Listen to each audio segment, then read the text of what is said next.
उष्मा ऊर्जा के बारे में उतना ही बतलाएंगे जितना बतला दिए जाने के बाद बॉइलिंग पॉइंट, क्वथनांक, द्रवनांक ये सब अच्छी तरह समझ में आ जाए। उष्मा ऊर्जा क्या है ये सब तो बतला दिए हैं।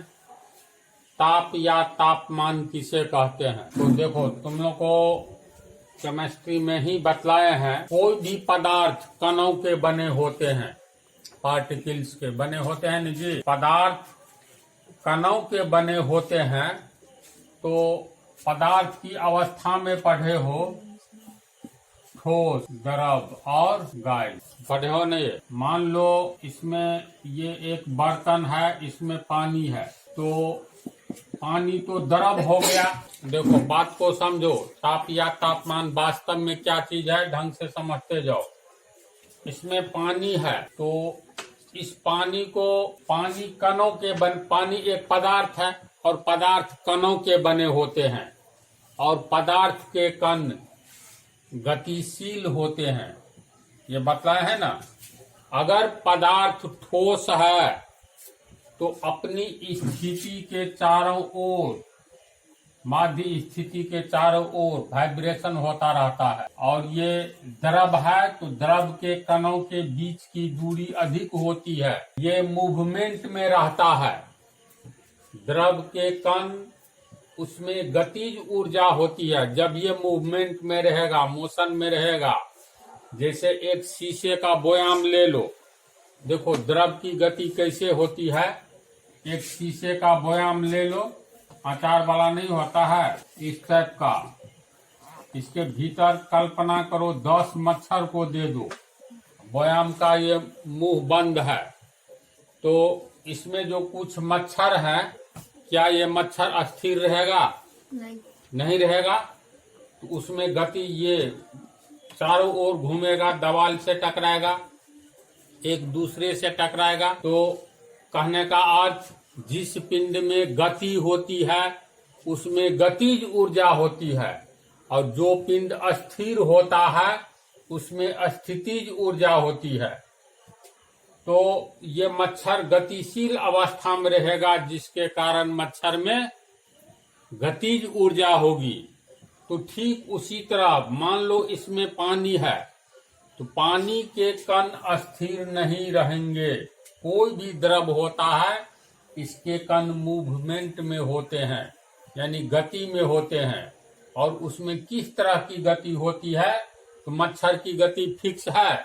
मान लो यहाँ पर ये मच्छर है, कभी जाएगा तो इससे टकराएगा, फिर जाएगा इस दीवार में टकराएगा, फिर इधर से इसमें टकरा जाएगा। यानी इसकी गति फिक्स नहीं है, लेकिन गति करती रहती है। ठीक उसी तरह किसी भी द्रव के कण अस्थिर नहीं होते हैं, बल्कि उसमें गति होती है, जिसके कारण उसमें गतिज ऊर्जा होती है। तो ये गतिज ऊर्जा किसी द्रव के कण में जो गतिज ऊर्जा होती है, यह गतिज ऊर्जा जितनी अधिक होगी तो वह बदलने लगेगी हीट एनर्जी में, ताप ऊर्जा, उष्मा ऊर्जा में। जैसे इसको ऐसे भी समझो, अपनी हथेली के कण अभी अस्थिर है ना। हथेली ऐसे ऐसे तुम रगड़ो, घर्षण बल से तुमको ये हथेली गर्म महसूस होगा। आखिर गर्म महसूस हुआ तो इसका अर्थ हुआ इसमें उष्मा ऊर्जा की बढ़ोतरी हुई। दिमाग में बात को लो मान जी। अगर इसमें पानी है तो पानी मान लो अभी ठंडा है, इस ठंडे पानी को हम लोग स्टोव पर बर्तन में चढ़ा दे या गैस पर चढ़ा दे। मान लो स्टोव पर चढ़ा दिए, हीट एनर्जी ये स्टैंड पर रख दिए, नीचे से एक स्टोव जला दिए, तो इसमें इसको ढक्कन से ढक दो। इसके बाद देखना ये शीशे का है, कल्पना करो, तो बाहर से ही ये ज्यों ज्यों उष्मा ऊर्जा इसको प्राप्त होने लगेगा, त्यों त्यों उसके बहुत सारे कण घूमते हुए नजर आएंगे। ऐसा तो लोग महसूस किए हो। बर्तन में पानी दे दो, नीचे से आग जलाओ, तब देखना कुछ समय के बाद नीचे से पानी के कण ऊपर की ओर उठते हुए दिखलाई देते हैं। इसका अर्थ है जब हम लोग उष्मा ऊर्जा दे रहे हैं, पहले नहीं दे रहे थे तो पानी ठंडा था ना, जब उष्मा ऊर्जा देने लगे हैं तो ये उष्मा ऊर्जा को ग्रहण करके ये उष्मा ऊर्जा देखो इसका क्या काम है। उष्मा ऊर्जा ये प्राप्त करेगा पानी का कण और उसकी गति तेज हो जाएगी। गति तेज होगी तब ये गर्म होने लगेगा। एक समय ऐसा आएगा जब इसका 100 डिग्री सेल्सियस तापमान पहुंच जाएगा। एक थर्मामीटर लगा दो, इसमें देखना ये पानी ठंडा है तो मान करके चलो 100 से बहुत नीचे रहेगा, भले ही 90 डिग्री सेल्सियस रहे या मान लो इससे कम रहे। जब पानी गर्म करोगे, ज्यों ही थर्मामीटर का टेम्परेचर 100 डिग्री सेल्सियस पर पहुंचेगा, ये पारा होता है काला वाला थर्मामीटर, सबने देखा होगा। देखो गौर करना, देखो ये सब हीट चैप्टर में पढ़ना है, लेकिन तुम लोग को काम चलने लग ये चैप्टर ही अलग से बतलाएंगे डिटेल में। ये थर्मामीटर ऐसा होता है ना जी, यहाँ पर पारा रहता है मरकरी काला काला, देखना इसको क्या करो, मतलब ठंडे पानी में दोगे तो मान लो ठंडा पानी में उष्मा ऊर्जा कम है, उष्मा की मात्रा कम है। उष्मा की मात्रा कम है का अर्थ हुआ जैसे एक्चुअली उष्मा देने से क्या होता है। अगर मान लो ये पानी ठंडा था, जब तक हम लोग स्टोव नहीं जलाए तो पानी के कण में कुछ न कुछ गति होगी कुछ न कुछ। ज्यों ही हम लोग उष्मा ऊर्जा देंगे तो पानी के कणों की गति बढ़ने लगेगी। ये जिस गति से पहले घूम रहा था इधर एंड दीदर, जहां तहां जिस दिशा में, अब उसी दिशा में तेज गति से दौड़ने लगेगी। यानी गति बढ़ने से गतिज ऊर्जा बढ़ेगी। जब तू लोग हम ही लोग अस्थिर से चलते हैं तो नहीं हाँफते हैं, और जब तेज गति से दौड़ते हैं तो गतिज ऊर्जा बढ़ती है और हमारे शरीर की ऊर्जा कन्वर्ट होती है। मैकेनिकल एनर्जी हम लोग के शरीर में रहती है। दौड़ने पर हम लोगों में गतिज ऊर्जा आ जाती है। तो पानी के कणों में उष्मा दिए जाने के कारण उसकी गतिज ऊर्जा बढ़ेगी। जब ये गतिज ऊर्जा ज्यों-ज्यों बढ़ने लगेगी त्यों-त्यों ये पानी गर्म होने लगेगा। समझ रहे बात को? पानी क्यों गर्म होने लगता है उष्मा ऊर्जा दिए जाने पर? क्योंकि उष्मा ऊर्जा दिए जाने पर पानी के कणों की गति बढ़ जाती है, अर्थात पानी के कणों की गतिज ऊर्जा बढ़ जाती है, इसलिए पानी गर्म होने लगता है। और यह गति ज्यों-ज्यों बढ़ेगी पानी त्यों-त्यों अधिक गर्म होगा। और एक समय आएगा जब ये 100 डिग्री सेल्सियस पानी का तापमान चला जाएगा। तापमान क्या है यही बतलाना है। फिलहाल मान लो ज्यों ही ज्यादा गतिज ऊर्जा उसकी बढ़ने लगेगी, ज्यों-ज्यों गतिज ऊर्जा बढ़ेगी तो यह गर्म होने लगेगा। गर्म होने लगे अधिक तो कहेंगे ये ताप का मान। देखो ताप जोर मान मतलब वैल्यू, कीमत। कहते हैं इसका क्या वैल्यू है, बुक का क्या वैल्यू है, सब्जी का क्या वैल्यू है। तो ताप का एक अपना वैल्यू होता है, मान होता है, जिसे तापमान अभी समझो। ये ताप का मान यानी इसकी गतिज ऊर्जा का मान बढ़ने लगता है, इसलिए यह ज्यादा गर्म होने लगता है। और यह तापमान जब 100 ताप का मान यानी वैल्यू जब 100 डिग्री सेल्सियस पहुंच जाता है तो इसकी गतिज ऊर्जा मतलब इतनी अधिक हो जाती है कि ये कण पानी के सतह को छोड़कर वायुमंडल में टूट करके और सूक्ष्म कणों में बदल जाता है, यानी गैस के रूप में बदलकर वायुमंडल में विलीन होने लगता है। समझ रहा है बात को? इतनी बात को तो लोग समझा। कोई भी पदार्थ उष्मा दिए जाने पर या उष्मा के ग्रहण किए जाने पर गर्म होता चला जाता है। इसका अर्थ तो यह भी हुआ उष्मा के दिए जाने पर वह गर्म होता चला जाता है, अर्थात उसके कणों की गतिज ऊर्जा बढ़ती चली जाती है, बढ़ने लगती है, इसलिए वह गर्म होने लगता है। तो इसका उल्टा सोचो तो कोई भी व्यक्ति किसी भी व्यक्ति को रुपया दिए जाने पर वह अमीर बनता चला जाता है। बराबर रुपया देते ही रहोगे पर डे तो वह अमीरी की ओर बढ़ने लगेगा। फिर किसी भी अमीर व्यक्ति से रोज रुपया लिए जाने पर वह गरीबी की ओर बढ़ने लगेगा। तो अगर हम किसी पदार्थ को उष्मा देते रहेंगे तो उस पदार्थ को उष्मा दे रहे हैं, तो इसका अर्थ हुआ उष्मा क्या कार्य कर रहा है, उस पदार्थ के कणों की गतिज ऊर्जा को बढ़ा रहा है, जिसके कारण वह पदार्थ गर्म होता चला जाता है। अगर किसी पदार्थ में कोई पदार्थ गर्म है तो इसका अर्थ ये हुआ इस पदार्थ के कणों की गतिज ऊर्जा अधिक है, और किसी पदार्थ के कणों की गतिज ऊर्जा कम है तो इसका क्या अर्थ हुआ। जैसे मान लो ये आइसक्रीम है, आइसक्रीम खाता है ना साहब, इसके बाद मान लो ये पानी है, बोलो आइसक्रीम मुंह में लोगे तो ठंडा बुझाएगा, अब पानी मुंह में लोगे तो आराम से पी सकते हो, अब आइसक्रीम लोगे तो ठंडा लगेगा। तो ये पानी और आइसक्रीम, आइसक्रीम के तुलना में पानी गर्म है ना ऐसी बात। आइसक्रीम ठंडा है, इसका अर्थ है ये ठंडा है तो इसके कणों की गतिज ऊर्जा बहुत कम है, और ये पानी गर्म है आइसक्रीम के तुलना में, तो इसका अर्थ इस पानी के कणों की गतिज ऊर्जा आइसक्रीम के कणों की गतिज ऊर्जा से ज्यादा है। बात को समझ रहा है। कोई भी पदार्थ गर्म और ठंडा है तो इसका अर्थ है इसमें ऊष्मा की मात्रा कम होगा कि अधिक होगा, कम होगा। कम होने के कारण इसके कणों की गतिज ऊर्जा कम है और इसमें ऊष्मा की मात्रा अधिक है, इसलिए यह ठंडा नहीं है बल्कि आइसक्रीम की तुलना में ये गर्म है ना जी।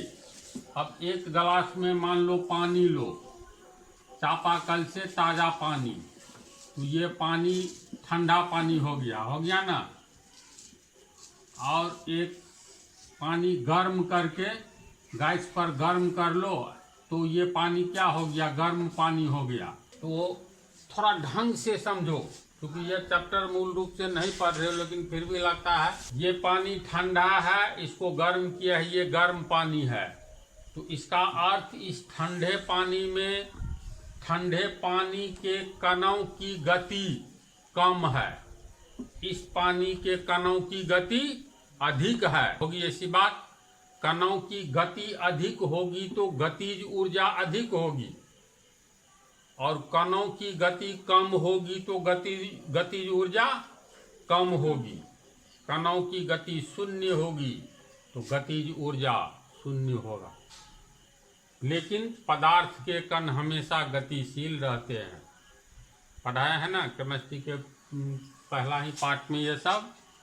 तो ठंडा पानी के कणों की गतिज ऊर्जा कम है, इसके कणों की गतिज ऊर्जा अधिक है, और किसी भी पदार्थ के कणों की गतिज ऊर्जा किस पर निर्भर करता है, तो ऊष्मा एक तरह का एनर्जी है, जो एनर्जी करता है क्या वास्तव में, पानी के कणों या पदार्थ के कणों की गति को बढ़ा देता है, यानी गतिज ऊर्जा को बढ़ा देता है, जिसके कारण पदार्थ के कण आपस में टकराते हैं, और जिस सिस्टम में है उसके दीवार से टकराते रहते हैं, और कणों की गतिज ऊर्जा बढ़ेगी तो ये गर्म होने लगेगा ऊष्मा ऊर्जा दिए जाने के कारण।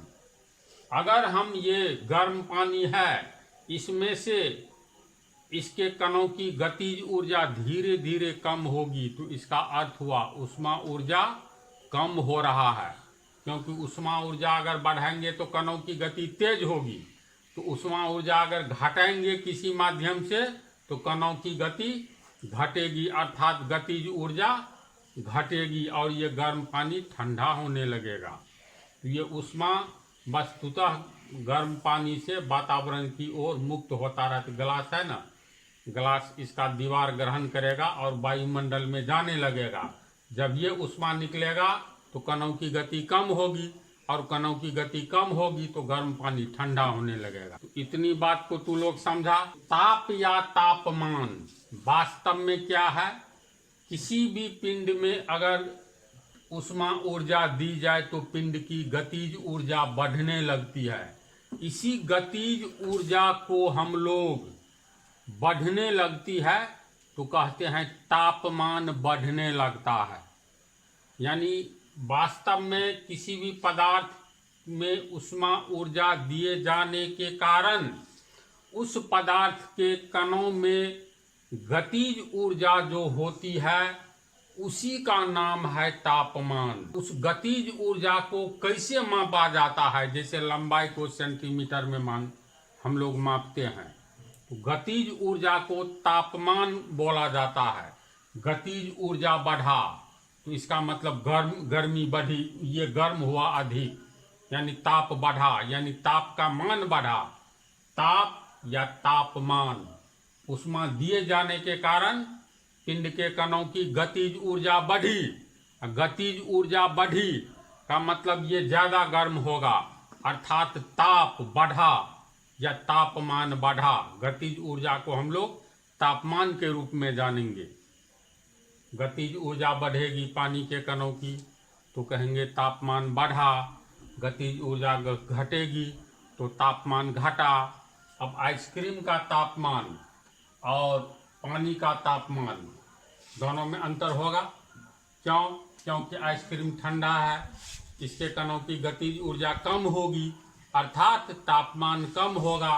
ये गर्म है तो इसका तापमान अधिक होगा। ये साधारण पानी और खौलता हुआ पानी में खौलता हुआ पानी का तापमान अधिक होगा। क्यों? क्योंकि उसका गतिज ऊर्जा उसके कणों का अधिक होगा।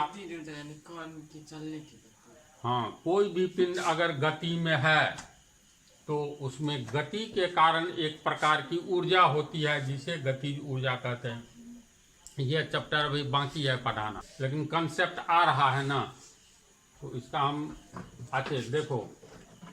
ताप या तापमान, अगर किसी पिंड का तापमान अधिक है तो इसका मतलब वह अधिक गर्म है। किसी पिंड का तापमान कम है तो इसका अर्थ वह कम गर्म है, यानी ठंडा है।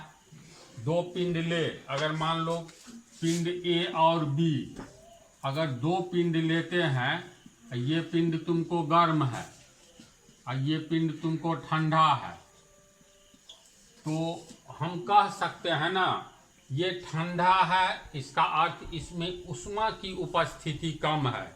अगर उष्मा की उपस्थिति इसमें ज्यादा रहता तो ये उष्मा तो एक प्रकार की ऊर्जा है, ये तो इसके कणों की गति को बढ़ा देता और ये ठंडा नहीं होता।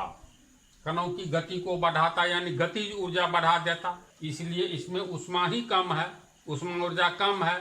उष्मा ऊर्जा कम होने के कारण इसके कणों की गतिज ऊर्जा कम है और इसीलिए इसका तापमान कम है। समझ रहे बात को? और ये पदार्थ गर्म क्यों है? इसका मतलब है पदार्थ के कणों की गतिज ऊर्जा अधिक है ना, इसमें इसका तापमान अधिक है। तो तापमान हमें वास्तव में गर्म या ठंडेपन की स्थिति को ये ज्ञान कराता है, ज्ञान देता है। ताप या किसी भी पिंड का ताप या तापमान हमें यह बतलाता है कि पिंड गर्म है कि ठंडा है ना। अगर किसी पिंड को हम स्पर्श करें और वह न तो गर्म लगे और न ठंडा लगे तो क्या होगा? तो ये बतलाए हैं उष्मा का प्रवाह उच्च तल से निम्न तल की ओर होता है। यानी उष्मा, जैसे ये दो पिंड है ना, ठंडा और गर्म, इसको जब आपस में हम संपर्क करा देंगे, दोनों को सटा देंगे, मान लो ये भाग स्पर्श कर रहा है, ये ठंडा है, तो इसमें उष्मा की मात्रा गर्म होने के चलते ये अधिक है, तो कहेंगे इसमें उष्मा का उच्च तल है। समझ गया? ये ठंडा है यानी उष्मा की मात्रा इसमें कम है, तो कहेंगे कम के कारण ये अधिक है गर्म, तो उष्मा की मात्रा अधिक है, इसलिए ये ठंडा है तो इसमें उष्मा की मात्रा कम है, तो कहेंगे उष्मा का इसमें निम्न तल है। अब जैसे पानी उच्च तल से निम्न तल की ओर प्रवाहित होता है, इसी तरह उष्मा उच्च तल से निम्न तल की ओर प्रवाहित होता है।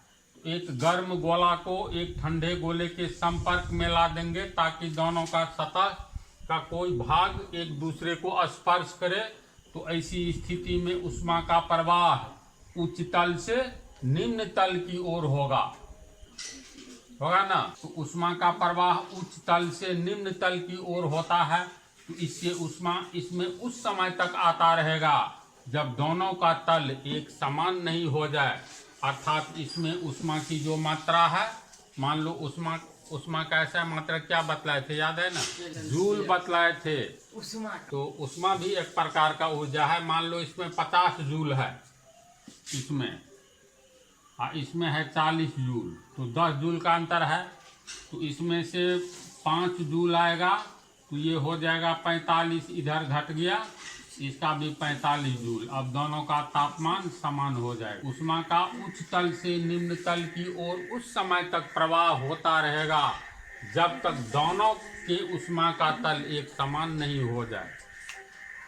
तो ताप या तापमान, वास्तव में किसी भी पिंड का ताप या तापमान उस पिंड के गर्मी या ठंडेपन का एहसास कराता है ना।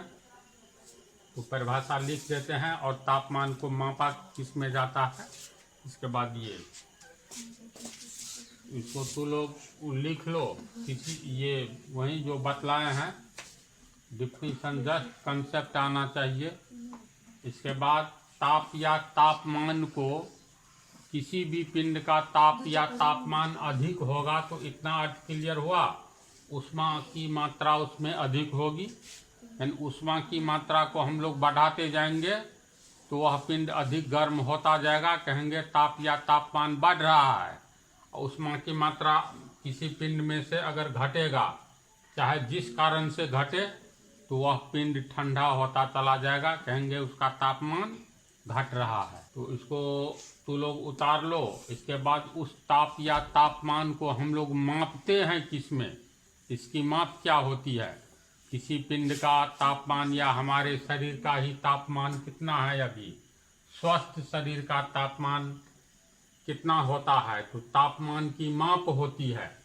इसको बतलाते हैं, इसको लिख लो। अब देखो, ताप या तापमान का यूनिट यानी माप क्या है। तापमान को हम लोग किस में मापते हैं।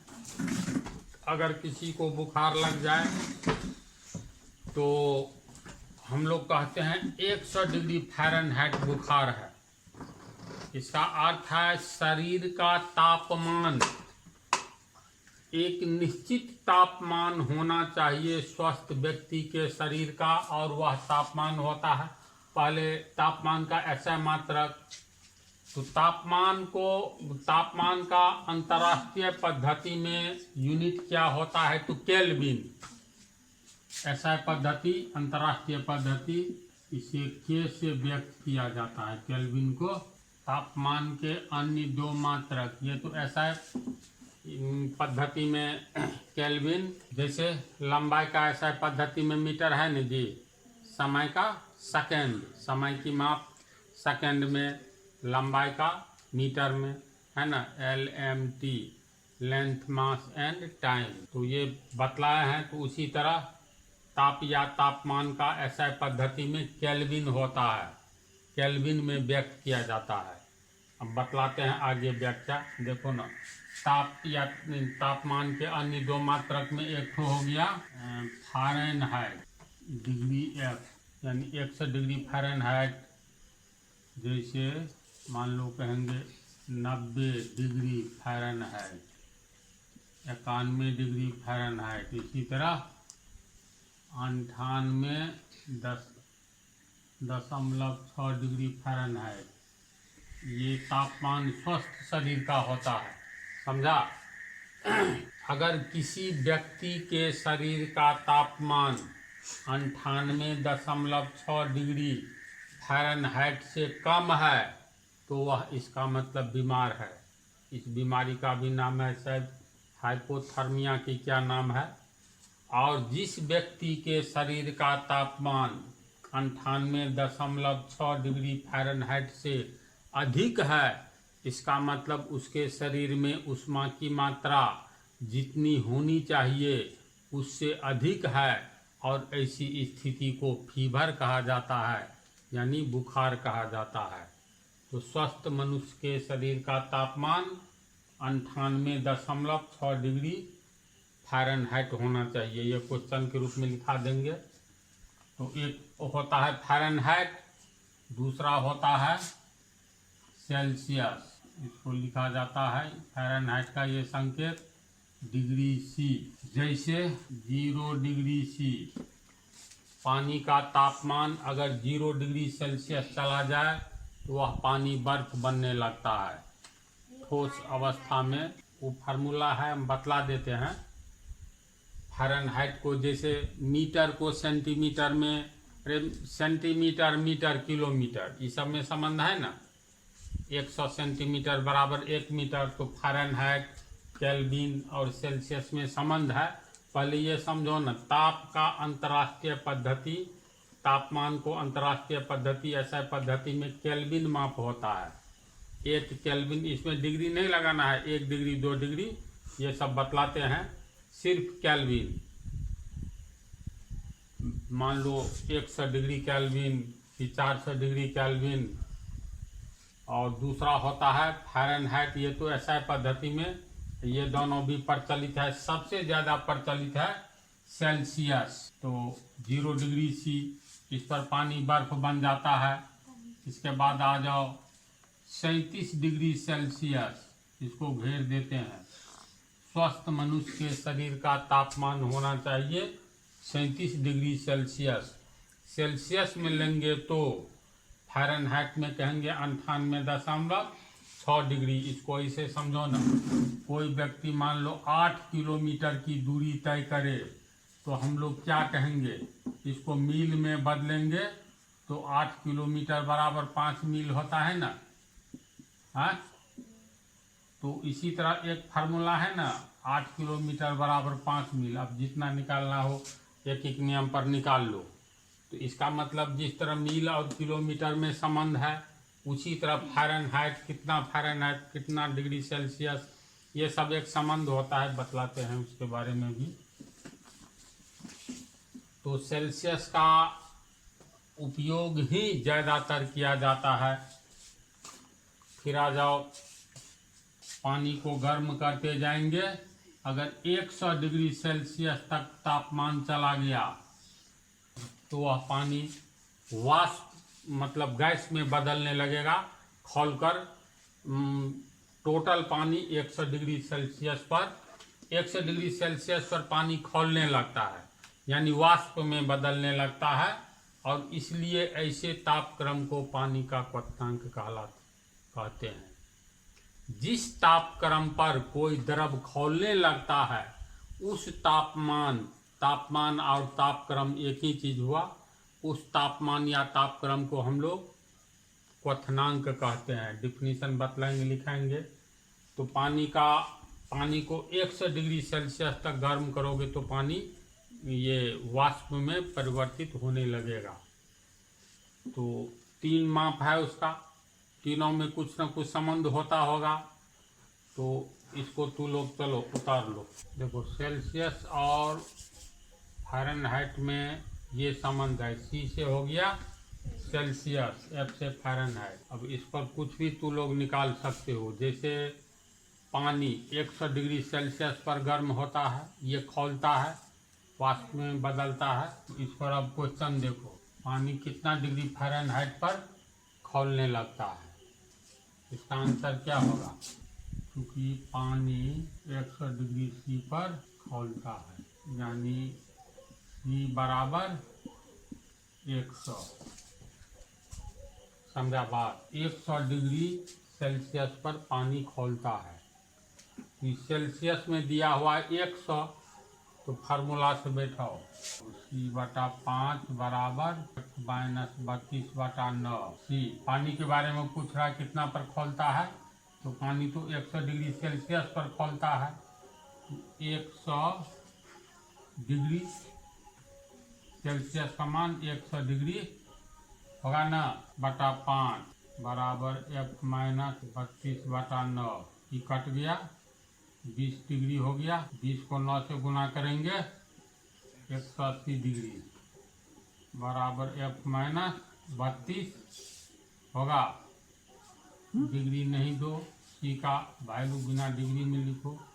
F का मान डिग्री में आएगा फ़ारेनहाइट, और 180 इधर चलाएगा तो 32 बराबर F होगा ना। इसीलिए F पहले लिखेंगे, F बराबर कितना हो गया 20/212, अर्थात F हो गया फ़ारेनहाइट, अर्थात पानी 212 डिग्री F मतलब फ़ारेनहाइट पर खौलेगा।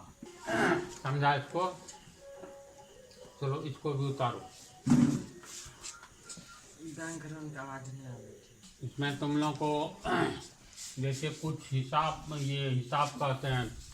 अब सेल्सियस फ़ारेनहाइट में संबंध तो समझ गया, याद रखना आसान है। देखो CF 32/59 याद रखना। CF फार्मूला को कैसे याद रखोगे? इसको उतार लिया ना, C के बाद F आता है ना। इसके बाद याद रखना C के बाद D। हाँ, बराबर अंक का सेटिंग करोगे तो इसमें से 32 घटाना, ठीक है। और देखो 3 2 5 होगा ना, तो 3 2 5 याद रखना, यहाँ पर 9 याद रखना, यानी 32/59 समझो ना। CF पहले C तब F, 32 घटाएंगे 59 बराबर के पहले हर में 5 आगे में 9, याद रह जाना चाहिए।